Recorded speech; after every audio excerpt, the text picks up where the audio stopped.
Hello, babies. This here is Model Cars with Glenn, my grandson, and I just wanted to come in and do the introduction for him again 'cause I love him so much. Now, let me tell you about Glenn. That Glenn is a bad mother. Hey, shut your mouth. What the hell did you just say to me? Don't you tell me to shut up, boy. I will whoop you. Grammy, it's cool. I just thought we was doing that thing from the Shaft song, you know. I don't even know who that is. I'm leaving. Bye.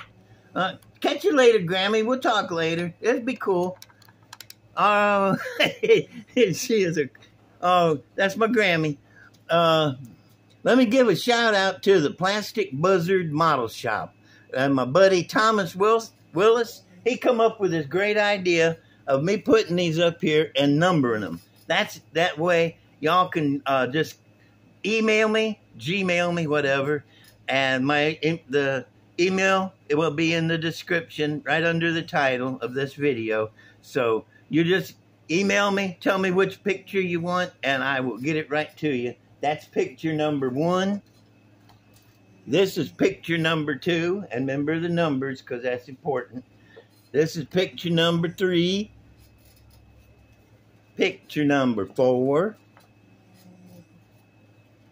picture number 5. This here is going to be picture number 6. And what comes after that is picture number 7. And then we got a picture number 8. And a picture number 9. And the last one, guess what it's going to be? Yeah, picture number 10. Can you believe that? All right, that's picture number 10. So if y'all want any of these pictures, not the original, I'll send you a copy on the Gmail. Just call me up, tell me which one you want, and you will get one for sure. Then you can print it out yourself on your printer. That was Thomas Willis' suggestion from Plastic Buzzard Model Shop. Y'all might want to go over there and give him a sub because that was pretty nice of him to come up with that idea. Now, da-da-da-da-da, it is alive. It lives. It lives. Oh, yeah. I told you. This is the Jagster, and it's all done. Yep, all done. Can't believe it, finally done. How many episodes did it take? 35? Something like that. Anyway, this is him, the Jagster. I love it, man. It come out better than I thought it was going to. It's got a pretty face. It's got a good stance. I love the carburetor sticking up there in your face. The wire wheels off the Jaguar are cool. Got the cool header on there. Oh, check out the windshield, too. I was going through some of my old movies, and there was like a 53 Jaguar racing, one of them road courses where you go from A to B, and it had this kind of windshield on it. And I said, hey, that'd be cool. That's kind of like what I was doing, you know, old-timey Jag racer. Jag racer, that is. There's got the Jag rear end, Jag front end, no Jag drive shaft. Dadgummit. I know I'd forget something. And there she is, though. How cool is that? I like it. And I'm glad to be done with it because I can move on to some of these other cool projects I've going. There she is, the Jagster. All right, let me go to the next one.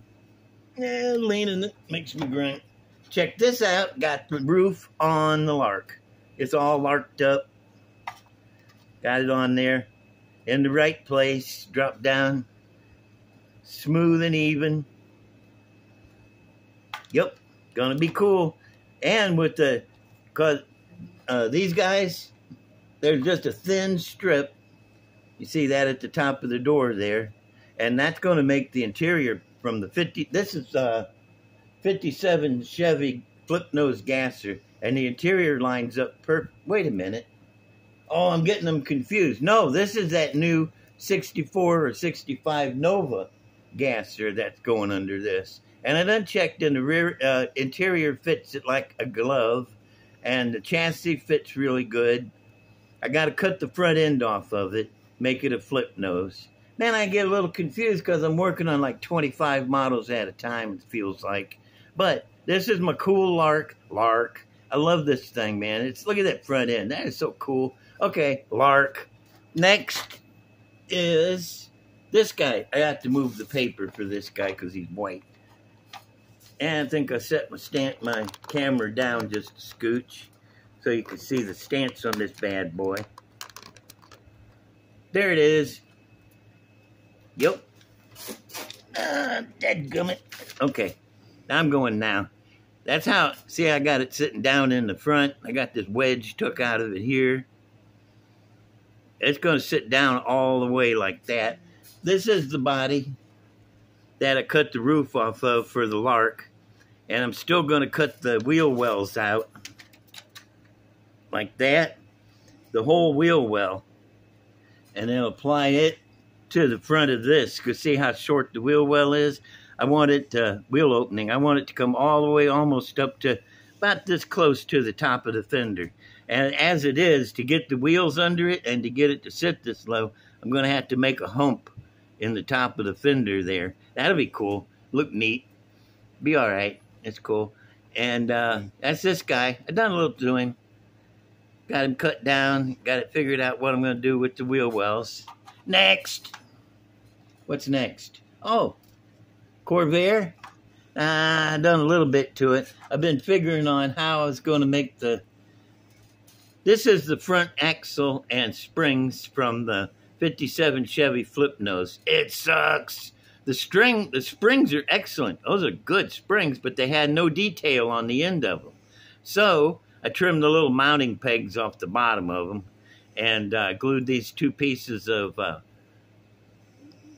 Plastruct, onto it to kind of steady it up. And I'm just going to take my knife, trim it off even with the spring on either side, and then I'll make some shackles and things fit. So it'll fit onto the chassis. Wait a minute, I got it up here. See, so it'll fit on here. Because I don't like just gluing the springs down to the frame, because that's not cool. I know, I don't want to go overboard with detail, but I don't want to go underboard either. Get keel hauled. And that'll be like that. I'll show you. Also, this axle, now as near as I can figure, the reason they would bring it so high up in the front and then put a dropped axle on it is for clearance for the oil pan. So the axle don't wang into the oil pan. And then put the dropped axle on it so the front end ain't so high. I want the front end up high. So this axle, and it's too thin anyway. I don't think it looks to scale at all. Plus there's no spindle detail. So this axle is going to go, and I'm going to make a, straight axle from scratch to go on there. Next. Got the boat tail on him. I cut the top off of that double Jagster rail streamliner body. Got it fitting on there like a glove. And I just got to fill in this little bit here and a little bit down there so it's even. And then cut out for the rear axle. This is going to be cool. This will be old-timey track racer. All right. Next. That's it for all of those guys. Oh, I was going to show how to make a trunk hinge. I got time. This is phone wire. It's solid core phone wire like this. And what I did was I took and I cut the sheathing around on each side, because the sheathing acts like the hinge. See that? Bend, bend. Yeah, the sheathing acts like your hinge deal. And it's really solid. You ain't going to get no slop in that because this is form fitted. And then bend the ends in. And then I wrapped this around my smallest X-Acto knife, because it's very important that this line across here, well, since I glued that plastic on there, I need to flex it up a little bit. But the top of this and the top of this needs to be parallel, even, Steven, straight across there. Then when you put it under there and you mount it to the trunk lid, it'll go up and down. Now, the beauty about this being wire is if you get it glued together and everything, and the trunk lid is hitting up here on the front, you can just stretch it this way a little bit, or push it in this way to adjust it, or twist it a little, or bend it up or down, any way you need to get it to fit. And after it's all glued together, so you can do a lot of adjusting just by bending the wire. But you want this to be a good loop because, like, here's your thing. When it comes up, you don't want the deck lid rubbing into the paint on the back of the car. So it needs to be a pretty good loop. Around a small X-Acto knife handle is about right. And the other thing is, where's it at? I gotta find it real quick. Is the back of the trunk lid. You gotta go under the bottom of it and bevel it to where the edge is real thin. Otherwise, when it comes up, this bottom edge will catch on the paint on the back of the body and chip like that, and that's not good. See, you just gotta, the stuff takes glue really well. And see there? Just like that. You want it to be long enough so that it does, if you make it real short, it'll catch. So that's it. And if you have any questions about how that works or why I'm so crazy, just ask, and my doctor will tell you one of the answers, and I'll tell you the others. Woo! Okay, here comes gasser time. This is my 55 Chevy gasser, because I love a 55 Chevy gasser. Bad news, you know, everybody's got one already. I bet you named Bad News, because names and decals. Why doesn't somebody make a sheet of decals with names on it? You know, like 50 different names, so where we could name our cars. I would buy a couple of sheets. Anyway, this is my drive shaft.